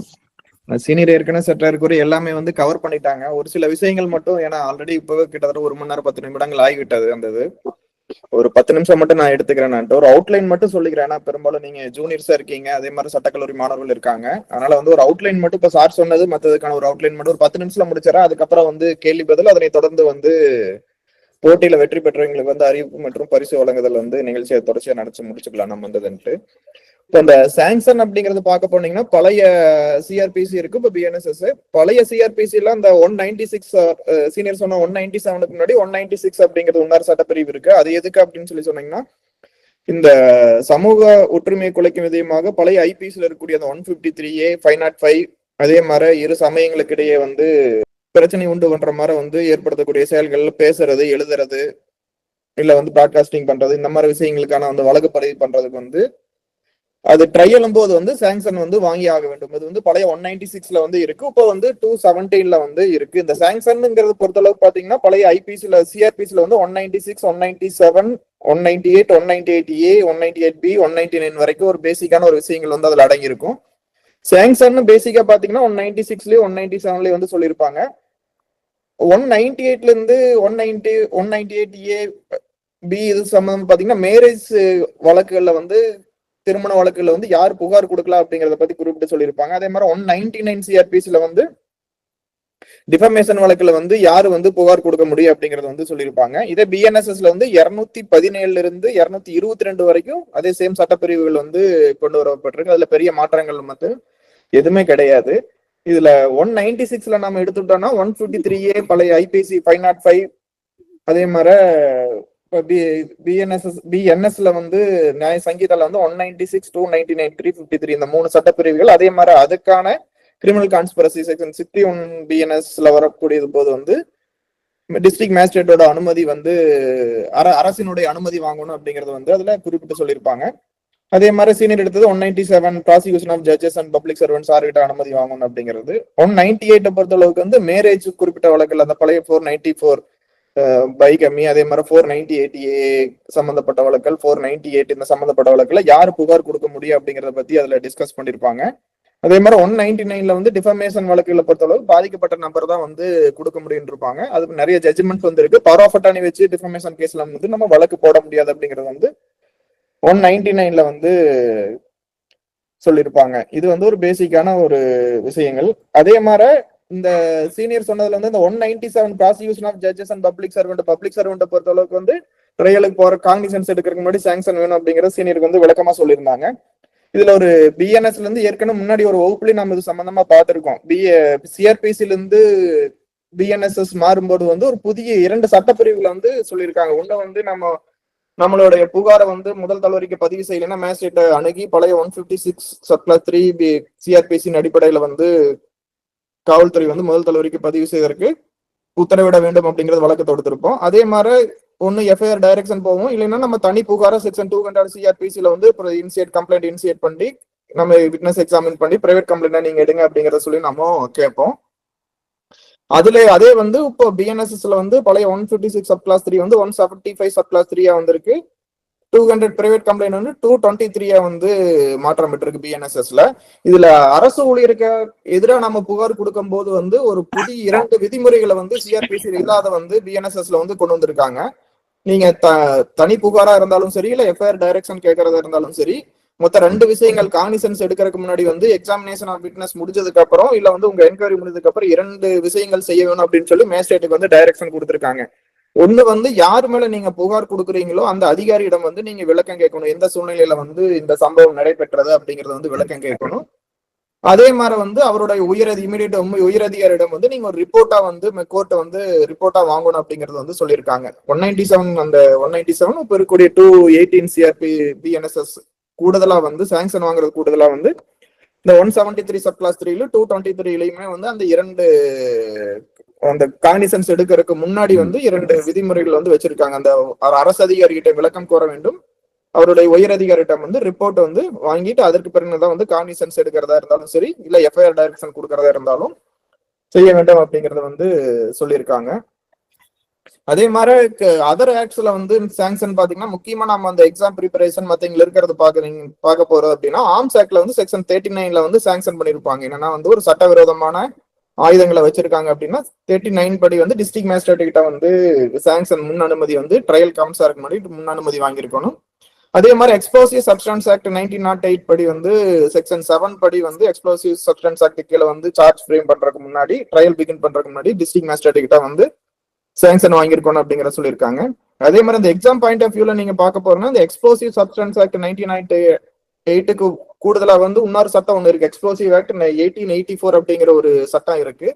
இதற்கு இடையான வித்தியாசத்தை வந்து நம்ம மாணவர்களும் சரி ஒரு இளம் வழக்கறிஞர்கள் வந்து நம்ம புரிந்து கொள்ள வேண்டும். 1884 எக்ஸ்ப்ளோசிவ் ஆக்ட் எதுக்காக அப்படின்னு பாத்தீங்கன்னா ஒரு வெடிப்பொருட்கள் வந்து தயாரிக்கிறது, சட்டத்துக்கு உட்பட்டு தயாரிக்கிறது, எங்க சேமிச்சு வைக்கிறது, அது எப்படி விற்பனை செய்வதற்கான விதிமுறைகளை வந்து வந்துருக்காங்க. அதில் விதிமுறை மீறல்கள் வந்துச்சுன்னா அது எப்படி வந்து கடைபிடிக்கிறதுங்கிற வந்து எக்ஸ்ப்ளோசிவ் ஆக்ட் 1884 வந்து சொல்லியிருப்பாங்க. எக்ஸ்ப்ளோசிவ் சப்ஸ்டன்ஸ் ஆக்ட்ல வந்து ஒரு சட்டவிரோதமா ஒரு வெடிப்பொருட்களை பயன்படுத்தி குற்றச்செயலில் ஈடுபட்டு இருந்தாங்க அப்படின்னா அந்த ஆக்ட் வந்து அந்த குற்றச்செயல்களை வந்து எக்ஸ்ப்ளோசிவ் சப்ஸ்டன்ஸ் ஆக்ட் வந்து டீல் பண்ணுது.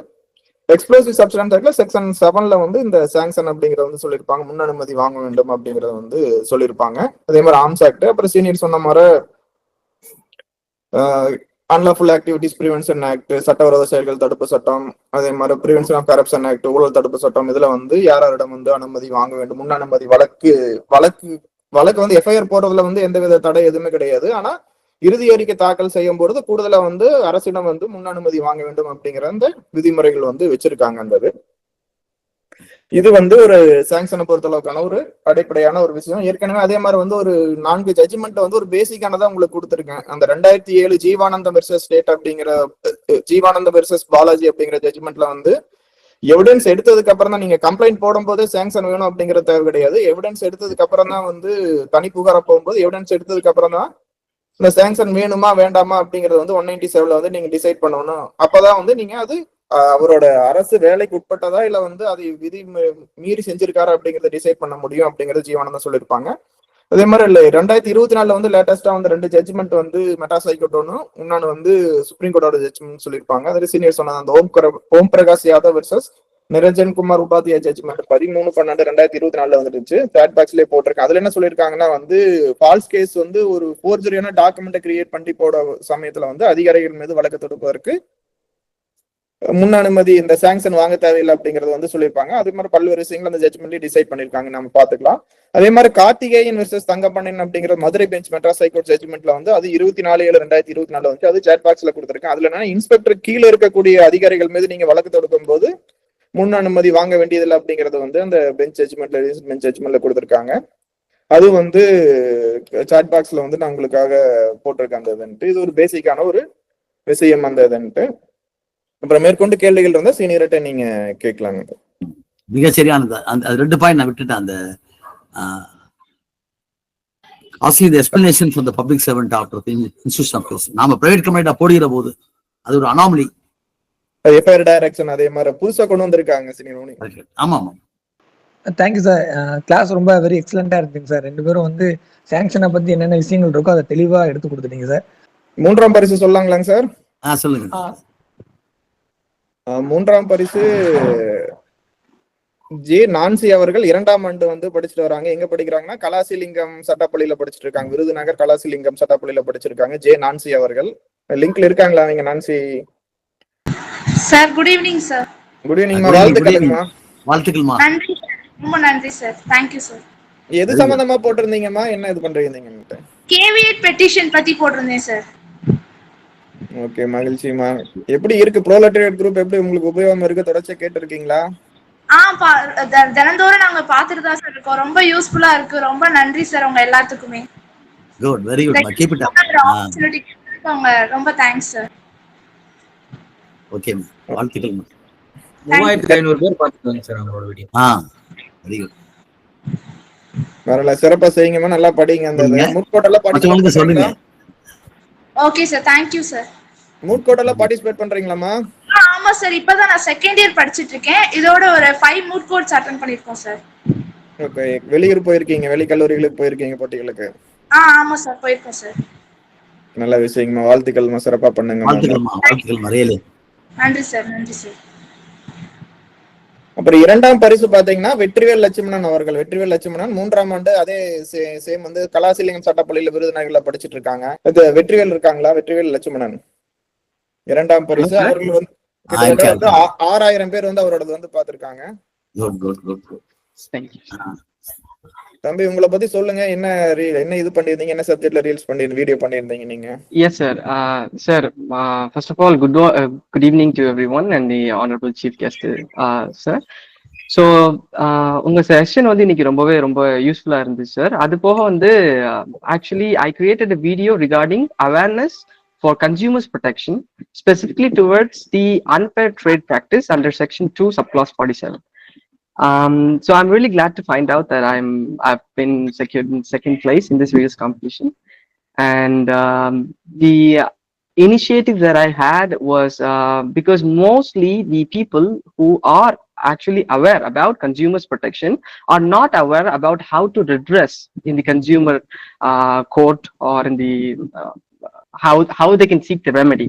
So that's what I thought, and I made a video regarding that. அதை பத்தி பாக்குறப்போ சார், இந்த நிறைய பேருக்கு வந்து அது யூஸ்ஃபுல்லா இருக்கும் அப்படின்னு தோணுங்கிற பட்சத்துலதான் நான் அந்த டாபிக்ல எடுத்திருந்தேன்.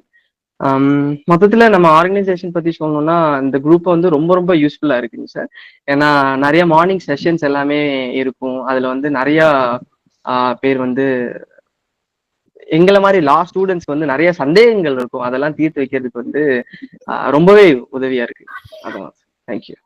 வாழ்த்துக்கள் தம்பி, சிறப்பா பண்ணுங்க, நல்லா படிங்க. இந்த வாழ்த்துக்கள் தம்பி. நல்ல சப்ஜெக்ட் எடுத்து கன்சியூமர் ப்ரொடெக்ஷன் ஆக்ட் வந்து நீ சொன்ன மாதிரி கொண்டு போகணும், மக்கள் மத்தியில கொண்டு போகணும். எப்படி அதை பிரசன்ட் பண்ணி ரெட்ரஸ் பண்றதுக்கு தான் முக்கியம். அறிவே செஞ்சிருக்கீங்க. வாழ்த்துக்கள்.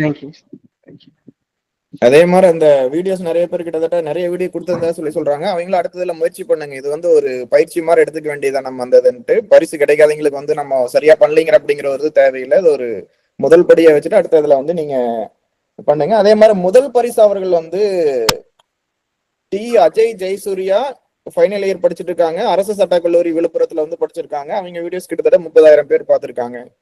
ஒரு அஜய் ஜெயசூர்யா அவர்கள். சார் வணக்கம் சார்.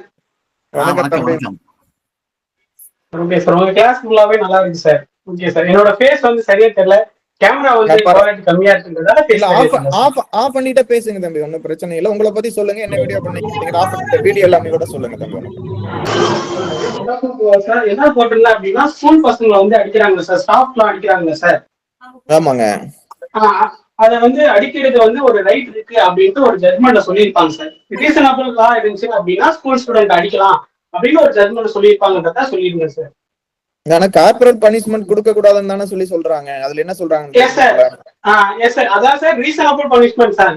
இப்போ ஒரு ஸ்டூடெண்ட் வந்து தப்பு பண்றான் அப்படின்னா அதுக்கான ரீசனபிள் பனிஷ்மெண்ட் தான் சார். அதுக்குன்னு நம்ம அந்த தப்பு பண்ணியிருக்காரு அப்படின்றதுக்காக அவருக்கு வந்து பனிஷ்மெண்ட் அதிகமா கொடுத்துடக்கூடாதுன்றதுக்காக சொல்லியிருப்பாங்க சார். ஓகே, மகிழ்ச்சி, வாழ்த்துக்கள் தம்பி, நல்லா படிங்க, அடுத்த வருஷம் அட்வொகேட் ஆயிருவீங்க. சந்தோஷம், வாழ்த்துக்கள் தம்பி, வாழ்த்துக்கள். நல்லா okay sir. Okay, thank you sir, thank you sir. Chat பாக்ஸ்ல போட்டுருங்க கலர்ஸ் எல்லாம் ஜட்ஜ்மெண்ட்ஸ்லாம் போட்டுலாங்க சார். போட்டு ஏற்கனவே 3 ஜட்ஜ்மெண்ட் போட்டிருக்காங்க சார். இதெல்லாம் இருக்குல்ல வந்து எடுத்துருக்கிறேன். சரிங்க சார். சீனியர், யாருக்கும் டவுட் இல்லைன்னு நினைக்கிறேன், எல்லாருக்கும் கிளியரா இருந்தது சீனியர். பெரிய ஒரு விழிப்புணர்வாவே இருந்தது. அரசு அதிகாரிகளுக்கு எதிராக, ஒரு எளிய மக்களுக்கு எதிராக அரசு அதிகாரிகள் செயல்படும் பொழுது இளம் வழக்கறிஞர்கள் எப்படி இந்த விஷயத்தை கையாளணுங்கிறது ஒரு தெளிவா நீங்களும் கலையரசு சார் எடுத்து கொடுத்தீங்க. ரொம்ப நன்றி சீனியர். மேலும் வந்துட்டு இந்த பரிசு பெற்றிருக்கும் தோழர்கள் அனைவருக்கும் என்னுடைய வாழ்த்துக்களை தெரிவிச்சுக்கிறேன். கலையரசு சார் சொன்ன மாதிரி மற்றவர்களும் பார்ட்டிசிபேட் பண்ணி, எங்களுடைய அழைப்பை ஏற்று பார்ட்டிசிபேட் பண்ணி தங்களுடைய நேரத்தை ஒதுக்கி இந்த மாதிரியான ஒரு வீடியோ நிகழ்வில் ஏற்படுத்தி கொடுத்த அனைவருக்கும் என்னுடைய நன்றி தெரிவிச்சுக்கிறேன். Thank you senior. நன்றி கலையரசு சார், ரொம்ப தேங்க்யூ. நன்றி நன்றி, அனைவருக்கும் நன்றி. நன்றி சீனியர், ரொம்ப தெளிவா உங்களோட அனுபவத்தை சொல்லி கொடுத்தீங்க. ரொம்ப நன்றிங்க. நன்றி கலையரசு சார், நன்றிங்க சார். நன்றி.